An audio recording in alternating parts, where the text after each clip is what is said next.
اس مہینے میں اللہ تبارک و تعالیٰ نے موسیٰ علیہ السلام کو نجات دی اور فرعون کو غرق کیا۔ اس وجہ سے جو بنی اسرائیل تھے وہ مدینہ میں اس کا احترام کرتے تھے اور وہ اس کے روزے رکھتے تھے، حتیٰ کہ مکے والے بھی رکھتے تھے، وہ بھی اس کا احترام کرتے تھے۔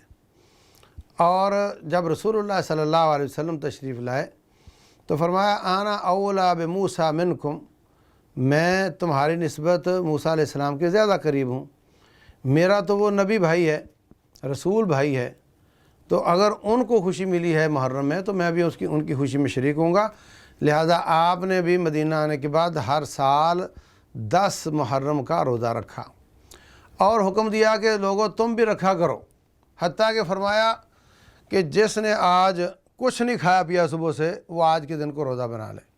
حتیٰ کہ صحابہ کرام اپنے بچوں کو بھی کوشش کرتے کہ روزہ رکھوائیں، جب وہ بہت بھوک کے ساتھ لاچار ہوتے تو ان کو مختلف قسم کے کھلونوں کے ساتھ ان کا دل بہلا کر ان کا روزہ پورا کروایا کرتے تھے۔ اور فرمایا کہ سارے سال میں افضل الصیام بعد رمضان صیام شہر اللہ المحرم، سارے سال میں افضل روزے وہ محرم کے روزے ہیں۔ تو دیکھیں آپ کے ابھی ہم نے یہ عرفات کے دن کا روزہ رکھا تو فرمایا اس سے 2 سال کے گناہ معاف ہوتے ہیں۔ تو یہ روزے جو ہیں وہ سارے سال کے روزوں سے افضل ہیں سوائے رمضان کے۔ تو ثابت ہوا کہ پھر اس سے اندازہ لگا لیں آپ کہ ان دنوں کی فضیلت کیا ہوگی۔